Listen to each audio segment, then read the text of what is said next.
Hello दोस्तों, नमस्कार। मैं शिवांग भारद्वाज। स्वागत है आपका एक बार फिर से एक नई वीडियो में। दोस्तों, आज की जो वीडियो है वो HWC 50 क्वेश्चंस के बारे में बताऊंगा मैं आपको। बहुत ही शानदार क्वेश्चन है, रिवीजन क्वेश्चन है, रिवीजन वीडियो है। 50 बैक टू बैक क्वेश्चन मैं दिखा रहा हूँ आपको। सारे क्वेश्चन ज़रूर देखिएगा। चलिए शुरू करता हूँ नंबर 1 से। फसल द्वारा पानी की प्रायिकता की कुल गहराई को कहा जाता है, तो क्या कहते हैं? डेल्टा कहा जाता है। नंबर 2 है दिनों की एक अवधि जिसके लिए एक फसल को पानी दिया जाता है उसे कहते हैं, उसका बेस पीरियड कहते हैं। 3 नंबर है निर्गम या आउटलेट से एक वर्ष में सिंचित वास्तविक क्षेत्र को कहा जाता है, तो ये देखिए सिंचाई की तीव्रता कहा जाता है। यहाँ पे 4 ऑप्शन सारे दिए गए हैं, मैं केवल जो सही ऑप्शन है वो आपको बताते हुए चल रहा हूँ। चौथा क्वेश्चन है पृथ्वी का ऊपरी परत जहाँ छिद्र आंशिक रूप से पानी से भरे होते हैं, तो ये बातन क्षेत्र कहलाता है। आगे आपका 5 नंबर है एक जलवृत पारगम्य संस्तर होता है जो केवल आंशिक रूप से पानी से भरा होता है और एक अपेक्षाकृत अभेद परत पर ऊपरी साये होता है, तो ये क्या होता है? उपरोक्त सभी, यानी क्या क्या? अधोभौम जलवृत भी होता है, गैर उत्सुत जलवृत भी होता है और जल तालिका जलवृत भी होता है। 6 नंबर है पृथ्वी का ऊपरी परत जहाँ छिद्र पूरी तरह से पानी से भरे होते हैं, तो ये संतृप्ति क्षेत्र कहलाता है। 7 नंबर है जब एक कुएं को जलभृत की जल तालिका में खोदा जाता है तो कुएं में स्थिर जल किस स्तर पर स्थिर होता है, तो ये जो होता है वो जल तालिका की ऊपरी ऊंचाई पर स्थिर होता है। 8 नंबर है बाध्य अभेद परत के बीच पाए जाने वाला एक जलभृत कहलाता है, तो ये बाध्य अभेद परत के बीच पाया जाने वाला जलभृत क्या है? उत्सृत जलभृत कहलाता है। आगे 9 नंबर है आपका सीमित जलभृत में पानी का दबाव होता है, तो ये वायुमंडलीय दबाव से ऊपर होता है सीमित जलभृत में पानी का दबाव। 10 नंबर है उत्सृत जलभृत में कुछ ऊंचाई तक कुएं में पानी का स्तर बढ़ता है, तो द्रव दाब स्तर तक कुएं में पानी का स्तर बढ़ता है। 11 नंबर है एक पूरी तरह से संतृप्त जलभृत कहलाता है, तो द्विस्थित जलभृत कहलाता है ये। 12 नंबर है उत्सृत जलभृत में उत्सृत दबाव का प्रतिनिधित्व करने वाली काल्पनिक सतह कहलाती है, तो ये द्रव दाब सतह कहलाती है।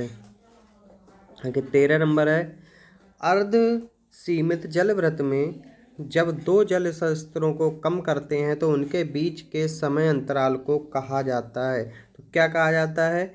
विलंबित उपज के साथ अर्ध सीमित जलभृत इसको कहा जाता है।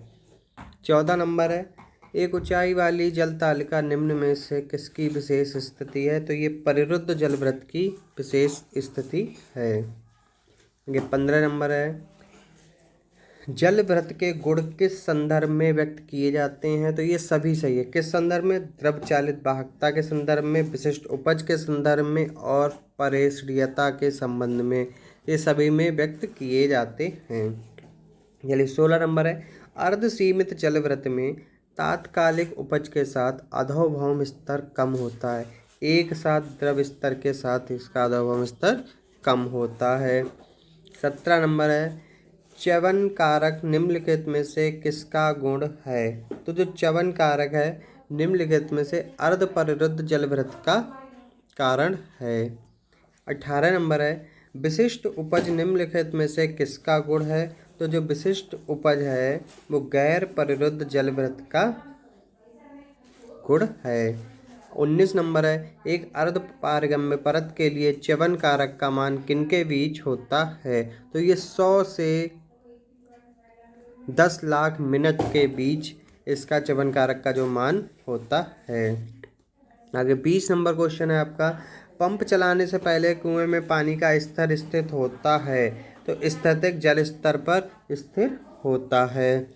21 नंबर है स्थैतिक जल स्तर और पंपिंग जल स्तर के बीच अंतर को किस नाम से नापते हैं, तो ये ड्रा डाउन अपकर्ष के नाम से जानते हैं।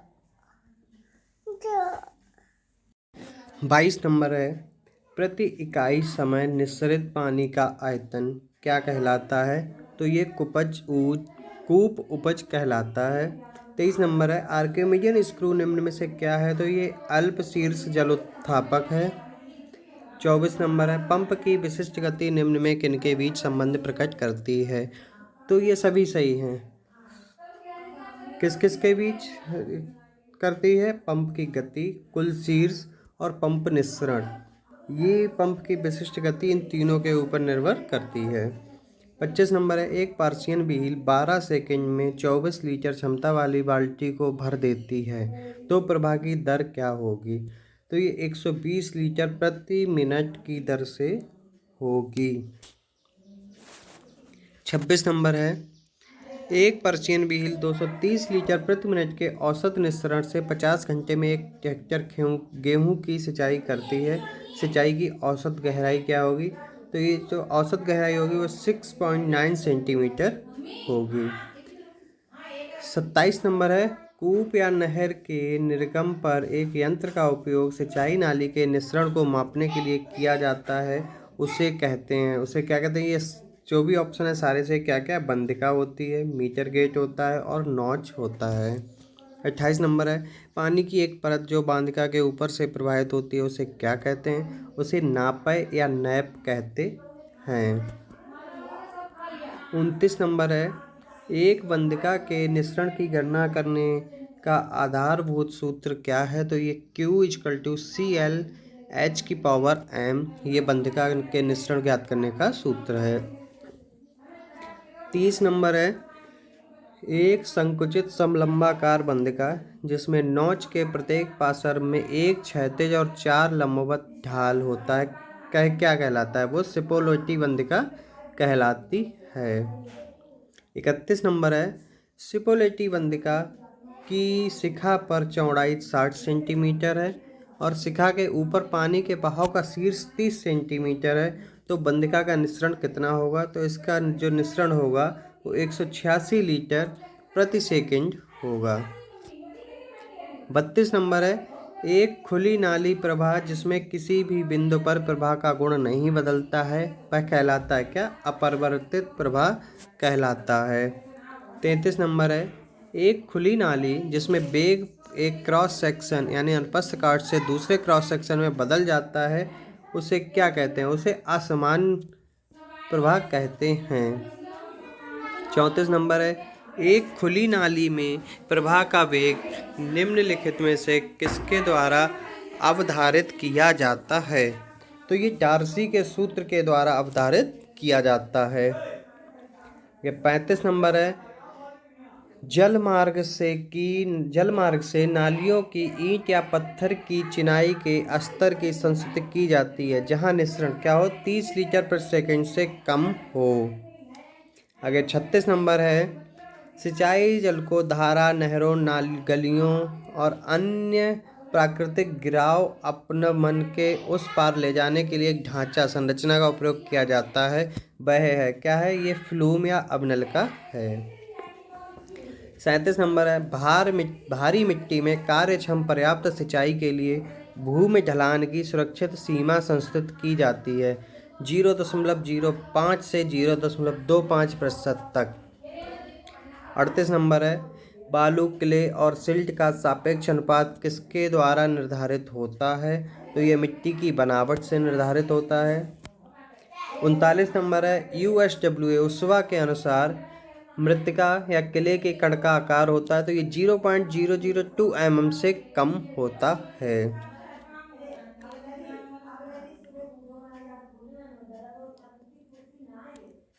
40 नंबर है, USWA के अनुसार सिल्ट के कण का आकार होता है, तो ये 0.002 से 0.05 mm तक होता है।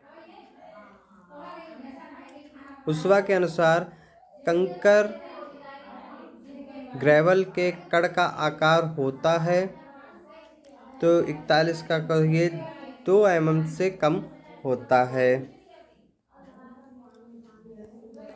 42 नंबर है, रोमकूप के सापेक्ष आयतन का संरचना सूचकांक किससे प्रभावित होता है? तो ये आपके इन दोनों से प्रभावित होता है, बनावट और संरचना दोनों से ही प्रभावित होता है। 43 नंबर है, संरचना के मामले में रोमकूप का आयतन बदल सकता है, ठोस का आयतन बदले बिना इसका आयतन बदल सकता है। 44 नंबर है, रेतीली मिट्टी की सांद्रता सीमा कितनी होती है? तो ये 35 से 50% तक होती है।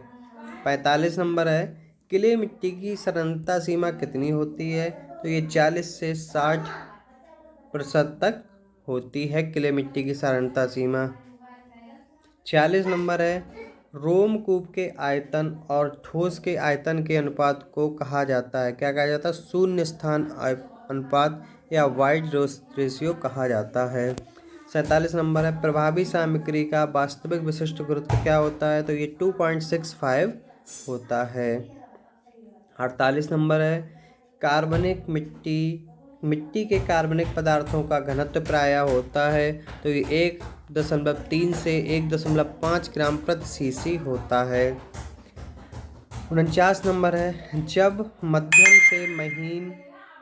जब मध्यम से महीन बनावट वाली अधोमृदा का स्थूल घनत्व 1.7 ग्राम सीसी से अधिक हो जाता है तो द्रवीय चालकता का मान कम हो जाता है। आगे 50 नंबर है, पानी के द्रव्यमान और मिट्टी के द्रव्यमान के अनुपात को किस रूप में उल्लिखित किया जाता है? तो ये भारात्मक जल या ग्रेविटेशनल वाटर के रूप में उल्लिखित किया जाता है। तो दोस्तों ये 50 क्वेश्चन थे SWC के, आपके बहुत ही महत्वपूर्ण क्वेश्चन थे। थोड़ा वॉइस क्लियर नहीं है, आवाज़ क्लियर नहीं है, आज साउंड क्लियर नहीं है, तो इसलिए आप इनको सही से देख सकते हैं, देख के समझ सकते थे। बाकी आगे भी और जानकारियाँ देता रहूँगा मैं, उसके लिए बने रहिए चैनल को सब्सक्राइब करके बेल आइकन दबा दीजिए, जिससे कि आगे की जो इन्फॉर्मेशन वाली वीडियोज़ या जो अदर तैयारी की वीडियोज़ मैं आपको दूंगा वो मिलती रह सकें। वीडियो अपने दोस्तों को भी शेयर कर दीजिए। लास्ट दिन है, सभी को तो ये रिवीजन होना चाहिए। चलिए, बाकी वीडियो देखने के लिए आप लोगों का बहुत बहुत धन्यवाद।